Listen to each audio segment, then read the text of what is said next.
మాతృదేవోభవ. నేను మీ శ్రీధర్.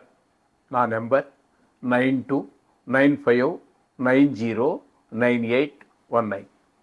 ఇప్పుడు మనము కుజుని యొక్క సంచారం గురించి గోచార ఫలితం ఎట్లా ఉంటుందో తెలుసుకునే ప్రయత్నం చేద్దాం. 3వ తారీఖున అంటే ఈ రోజున మిథున రాశి నుండి కర్కాటక రాశిలోనికి కుజుని యొక్క సంచారం జరుగుతున్నది. కాబట్టి ఇక్కడ కొంతకాలం అంటే 7వ తారీఖు 6వ నెల 2025 వరకు ఇక్కడ సింహరాశిలో ప్రవేశిస్తూ ఉన్నారు. అంటే 6వ తారీఖు 6వ నెల 2024 వరకు ఇక్కడ కుజుడు ఉండడం జరుగుతుంది. అయితే ఈ కర్కాటక రాశిలో సంచారం వలన ఏ రాశుల వారికి ఏ ఫలితాలు ఉంటాయి కుజుని యొక్క సంచారం వల్ల అనేటటువంటిది మనం సశాస్త్రీయమైన పద్ధతిలో తెలుసుకునేటువంటి ప్రయత్నం చేద్దాము. దీంట్లో అతిశయోక్తులు ఏమీ ఉండవండి. నా పైత్యం కానీ, నా కవిత్వం కానీ, నా ఆలోచనలు కానీ దేనికి మీకు ఇందులో చూపించడం జరగదు. యథార్థం ఎంతవరకు ఉందో అంతవరకే చెప్పదు.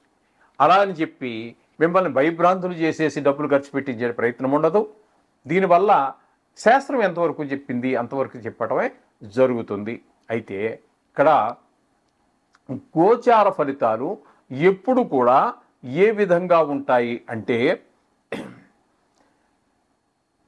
ఏ రాశిలో సంచారం చేస్తున్నారో ఆ రాశిలో సంచారం చేసేటప్పుడు ఏ విధమైన ఫలితాలు ఉంటాయి అనేటటువంటిది ఉంటుంది. ఈ నెక్స్ట్ చాలామంది దీన్ని ఉటంకించటం లేదు. మన జ్యోతిష్య మిత్రులు వారికి అందుచేత ఆ విషయాన్ని కూడా మీకు నేను తెలియపరచాలని అనుకుంటున్నాను. అందుచేత ఇక్కడ జన్మరాశి నుంచి 1, 6, 11 స్థానాలలో కనుక ఈ యొక్క ఏ గ్రహం అయితే గురించి మనం చెప్పుకుంటున్నామో ఆ గ్రహం సంచారం చేస్తూ, ఇప్పుడు మనం కుజ గ్రహం గురించి మనం చెప్పుకుంటున్నాం. ఇప్పుడు కన్యా రాశి వారికి 3వ తారీఖు ఏప్రిల్ నెల 2025 నుండి కుజుని యొక్క సంచారము కర్కాటకంలో జరుగుతున్నది. అంటే ఈ కన్యా రాశి వారికి ఏకాదశ స్థానంలో జరుగుతున్నది. ఏకాదశ స్థానంలో జరుగుతుందంటే ఒక రకంగా సువర్ణమూర్తి అని చెప్పుకోవచ్చు మనము. అందుచేత ఈ 11వ స్థానంలో సువర్ణమూర్తిగా ఉండడం చేత ఆయన 11వ స్థానంలో ఇచ్చే ఫలితానికి ఇంకొంచెం మరింత సువర్ణమూర్తిగా ఉన్నారు కాబట్టి మరింత శుభ ఫలితాలు ఇవ్వడానికి అవకాశం ఏర్పడుతోంది. ఏ విధంగా అక్కడ ఏ ఫలితాలు శుభ ఫలితాలు అంటే అనే మనకి ఏ విషయాల్లో శుభం కలగజేస్తాడు అని కనుక మనం చూసుకున్నట్టయితే ఇక్కడ ఆరోగ్యం, అర్ధలాభంచ, సంతోషం, వస్త్రలాభకృతు, యత్న కార్యానుకూలత్వం, ధైర్యం, ఏకాదశే కుజ. ఏకాదశ స్థానంలో అంటే 11వ స్థానంలో కుజుడు ఉన్నట్టయితే దీన్ని సువర్ణమూర్తి అని కూడా మనం చెప్పుకోవడం జరిగింది కదా. అందుచేత శుభస్థానంలో ఉండడం ఒక కారణము, అలాగే ఏకాదశ స్థానంలో కుజుని యొక్క సంచారం జరగటం మరొక కారణం. ఈ రెండు కారణంగా ఇక్కడ కుజుడి యొక్క 11వ స్థాన సంచారం ఆరోగ్యాన్ని ఇస్తుంది, ధనలాభం కలుగుతుంది, సంతోషం కలుగుతుంది. మొత్తం కుటుంబంలో అంటే ఒక్కరు మనం ఏదో ఒంటరిగా ఉండి సంతోషం అంటే కుదరదండి. కుటుంబంలో ఏ ఒక్కరికి బాగా లేకపోయినా భార్యకి కావచ్చు, పిల్లవాడికి కావచ్చు, పిల్లకి కావచ్చు, తల్లికి కావచ్చు, తండ్రికి కావచ్చు, మన అన్నదమ్ములకు కావచ్చు, ఇంటిలో 10 మంది జనాభా ఉన్నామంటే ఆ 10 మందిలో ఏ ఒక్కరికి బాగా లేకపోయినా మన మనసు బాగుండదు. ఇంట్లో మిగతా వారి యొక్క పరిస్థితి, అందరి పరిస్థితి కూడా కొంచెం గందరగోళంగానే ఉంటుంది. కాబట్టి ఖచ్చితంగా ఇంట్లో అందరి పరిస్థితి అన్ని రకాలుగాను, ఆర్థికంగాను, ఆరోగ్యపరంగాను కూడా చాలా చక్కటి పరిస్థితులన్నీ ఏర్పడతాయని చెప్తున్నారు. అలాగే వస్త్రప్రాప్తి అంటే కొత్త వస్త్రాలు కట్టుకోవటం, లేకపోతే కొనుక్కోవటం, లేకపోతే ఎవరో పెట్టడమో, ఏదో మొత్తం మీద ఏదో పండగ వచ్చింది. కొన్ని పండుగలు ఉంటాయండి మనకి సంవత్సరంలో 3-4 పండుగలు ఏవో పెట్టుకుంటాం మనం. ఆ పండగలకి మాత్రం మిగతా అప్పుడు మనం నూతన వస్త్రాలు కొనుక్కున్నప్పటికీ ఇప్పుడు పుట్టినరోజు వచ్చింది అనుకోండి, ఎవరు పుట్టినరోజు అయితే వాళ్ళకే కొంటాం. ఇది అలా కాకుండా కొన్ని 3-4 పండుగలు ఉన్నాయి మనకి హిందూ సాంప్రదాయంలో. ఆ పండుగలకి మొత్తం కుటుంబంలో అందరూ పెద్ద చిన్న పిల్ల అందరూ కూడా కొత్త వస్త్రాలు కొనుక్కుంటూ ఉంటాం. అటువంటి అందరూ కొత్త వస్త్రాలు ధరించేటువంటి అవకాశం ఉంటుంది. అలాగే మీరు ఏదైనా పని ప్రారంభించారు, ఆ కార్యం తప్పకుండా సిద్ధిస్తుంది, జయం సిద్ధిస్తుంది. అలాగే ధైర్యంగా అలా మంచి ధైర్యం కూడా కుజుడు కదండి, కుజుడు కాబట్టి దేవసేనాన్ని కాబట్టి అది చేసి ధైర్యం, కుజుడు అంటేనే ధైర్యం, సాహసం. కాబట్టి మీకు ఈ కన్యారాశి వారికి కుజుడి యొక్క ప్రభావం వల్ల చాలా ధైర్య సాహసాలన్నీ కూడా మనకి కలుగుతూ ఉంటాయి. ఈ విధమైన సుపరిణామాలన్నీ కూడా మనకి ఈ కన్యారాశి వారికి కుజుడు ప్రసాదిస్తూ ఉన్నాడు. ఏదేమైనప్పటికీ కూడా నవగ్రహాలని శుభాన్ని కలగజేయనివ్వండి, అశుభాన్ని కలగజేయనివ్వండి, అది పక్కన పెట్టండి. ప్రతి నిమిషం మనని నడిపించేది నవగ్రహాలే కాబట్టి 1-2 నిమిషాలు మీరు కేటాయించినట్టయితే మీకు, మీ కుటుంబ సభ్యులకి అందరికీ కూడా చాలా చక్కటి శుభ ఫలితాలు కలుగుతాయి. ఇందులో ఏ మాత్రమో మీకు అనుమానం అక్కర్లేదు. ఒకవేళ కలగలేదంటే మీరు సరిగా చేయలేదని అర్థం. చేత ఇది చెయ్యండి. వాటి యొక్క ప్రభావాన్ని మనం చాలా వరకు తగ్గించుకోవచ్చు. దుష్పరిణామాలు ఉంటే తగ్గించుకోవచ్చు, శుభ పరిణామాలు ఉంటే మరింత పెంచుకోవచ్చు. ఆయన రూపాయి ఇవ్వాలనుకున్నారండి, ఎదురైనా మనం చూశారు, మన పద్ధతి నచ్చింది, ₹2 ఇవ్వచ్చు. ఆ విధంగా సర్వ శుభాలు చేకూరుతాయి.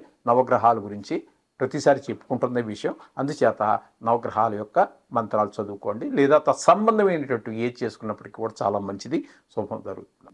దురితం పాపకార్యాలన్నీ చేయడానికి, కర్మలాభస్య అంటే పాపకార్యాలు చేయడానికి ఈ చేయటం అనేటటువంటిది కూడా మనం ఈ విధమైనటువంటి పంచమ స్థానంలో కుజుని యొక్క సంచారం వల్ల జరుగుతూ ఉంటుందని చెప్పేసి మనకు శాస్త్రకారులు చెప్పారు. అంచేత 5వ స్థానంలో కూడా మనకి కుజుడు శుభ ఫలితమును ఇవ్వటం లేదు. కాబట్టి ఈయన్ని కూడా మనము ప్రతిరోజు స్మరించుకుంటూ ఉండటము, 2 నిమిషాల పాటు ఆయన కోసం కేటాయించినట్టయితే దేవతలందరూ కూడా అల్ప సంతోషులండి. ఇప్పుడు మనం చేసేవి వాళ్ళు అడగడం చాలా చేస్తున్నాం, మన నియమనిష్ట కోసం మనం చేస్తున్నాం. వాళ్ళు అడిగింది ఏంటండి, చాలా సమయాన్ని వాళ్ళు చెప్పినట్టు నడవమన్నారు. ఎక్కువ నువ్వేదో అన్నీ మానేసేసి మొత్తం ఒక లారీ పూలు తెచ్చేసి, ఒక లారీ కొబ్బరికాయలు తెచ్చేసి, లారీ అరటిపళ్ళు తెచ్చి పూజ చేయమని ఎక్కడా మనకేమీ అంత ఇది లేదు. భక్తి ప్రధానంగా దేవుని ప్రార్థించండి. మన నడవడిక ధర్మ మార్గంలో ధర్మ, అర్థ, కామ, మోక్ష చతుర్విధ పురుషార్థాలు ఇవి. ధర్మంగా నడవండి. అర్థం అంటే ధనం కూడా ధర్మంగా మొదట ఉన్నటువంటి ధర్మం అనేటటువంటిది ఈ అర్థం సంపాదించేటప్పుడు, అంటే ధనాన్ని సంపాదించేటప్పుడు కూడా అక్రమ మార్గం పని చేయదు, అది విషంతో సమానం. అంచేత అది కూడా ధర్మంగా సంపాదించు. ధర్మ, అర్థ, కామం అది కూడా ధర్మంగానే ఉండాలి. నేను దానికోసం పుట్టాను చెప్పి విచ్చలవిడి స్వేచ్ఛ చండాల పనులన్నీ చేసినట్టయితే మహాపాతకాలు చుట్టుకుంటాయి. ప్రస్తుతం అర్జెంటుగా రోగాలు చుట్టుకుంటాయి, తర్వాత మహాపాతకాలు చుట్టుకుంటాయి. అర్థ, కామ, మోక్ష. ధర్మ, అర్థ, కామ, మోక్షం అనే దానికి మీరు ఏ ప్రయత్నం చేయక్కర్లా. ఈ మొట్టమొదటి చెప్పారు చూడండి, ధర్మ, అర్థ, కామ. ఈ 3 కూడా ఈ ధర్మాన్ని అన్వేషించి ధర్మాన్ని అర్థం డబ్బులు సంపాదించడం ధర్మంగా, కామం కూడా ధర్మంగా ఉన్నట్టయితే మోక్షం గురించి నువ్వేం చేయక్కర్లా. అది మీకు బోనస్ అది. ఈ 3 కనుక ధర్మంగా చేస్తే మీరు ఈ 4వది మోక్షం అనేటటువంటిది మీకు బోనస్ ఫ్రీగా వచ్చేస్తుంది. ఇది అంచేత గమనించి మన ప్రవర్తనని సరియైన దారిలో పెట్టుకోండి.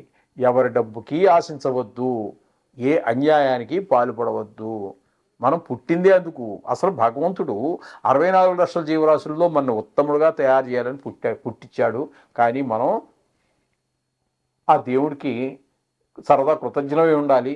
కానీ ఆయన చెప్పిన వాటికి, ఆయన ఉద్దేశానికి పూర్తి విరుద్ధంగా మన జీవితం సాగుతోంది. ఇది కరెక్ట్ కాదు. ధర్మంగా నడవండి, ధర్మంగా సంపాదించండి. ధర్మార్థ కామ మోక్షాలన్నీ సక్రంగా చేసినట్టయితే మీకు ఇహలోకంలో అన్ని సుఖాలు, పరలోకంలో ఇంక చెప్పాల్సిన పని లేదు. అంటే స్వర్గం కాదండి, స్వర్గం అనేది శాశ్వతం కాదు. మీ పుణ్యం అయిపోగానే మళ్ళీ కింద దోసేస్తాడు. మోక్షం, ధర్మార్థ కామ మోక్షాలు, చతుర్విధ పురుషార్థాల్లో ఈ స్వర్గం గొడవ, ఈ పుణ్యాలు గొడవ ఏం ఉండదండి. అది జన్మరాహిత్యానికి సంబంధించినటువంటిది. కాబట్టి ఆ విధంగా నడవండి, సకల శుభాలు పొందండి. శుభం భూయాత్.